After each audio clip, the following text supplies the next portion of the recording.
Bonjour, aujourd'hui une courte vidéo pour parler du contexte actuel.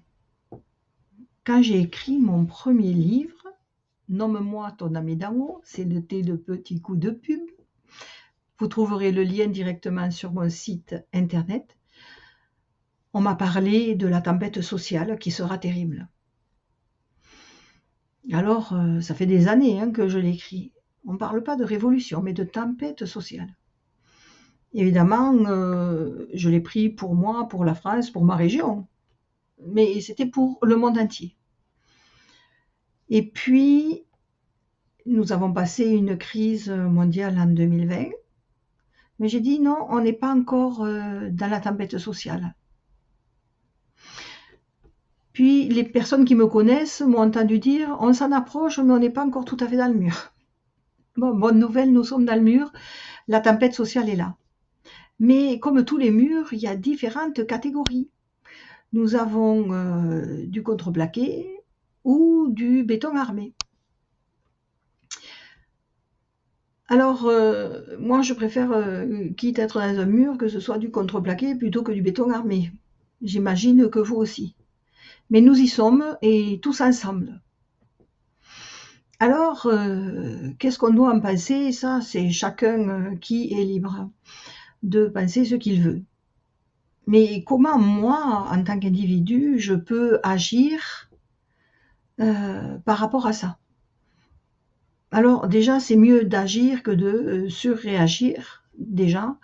Prenons de la distance et n'oublions pas que la réflexion est quand même ce qui doit nous guider en premier. Ne nous fions pas aux apparences, les choses sont rarement ce que nous en percevons. Et pour savoir quoi faire, et surtout comment réagir, quelle est la porte de sortie que je vais trouver moi pour me sentir bien dans tout ce grand bazar? Eh bien, vous allez trouver que la recette est simple, et pourtant, ça n'est pas si simple. C'est à l'intérieur de nous que nous allons devoir trouver un bout de paix. Ça ne sert à rien de compter les coups et de dire « j'ai reçu 2 coups, je t'en mets 2 ». Ça n'amènera rien, si ce n'est que tout le monde aura mal. Mais par contre, si je prends des coups, que je dois me positionner, qu'il y ait des comptes à rendre, ça me semble une évidence. Mais quelle est ma part de responsabilité dans les coups? Et qu'est-ce que je vais mettre en place pour pas que ça se reproduise? Qu'est-ce que je vais aller chercher en moi que ça évoque? La colère, oui, c'est une injustice. Mais après, il va falloir que j'arrive à trouver comment je vais faire pour pas que ça se reproduise, pour que personne n'ait à vivre cela. Est-ce que ce que moi je vis, d'autres doivent le vivre? C'est le processus de l'évolution. Non, ce que j'ai vécu, d'autres ne doivent pas le vivre. Et au contraire, je dois aller chercher au fond de moi ce que je mets en place pour ne pas le vivre. Et tout ce qui m'attire dans la colère, dans la haine, dans la violence, me rapproche de ce côté obscur qui me fait tant peur. Donc je dois faire un pas en arrière et me dire, que se passe-t-il là? Qu'est-ce que ça évoque chez toi? Prends un peu de distance. Réfléchis. Comment je peux faire?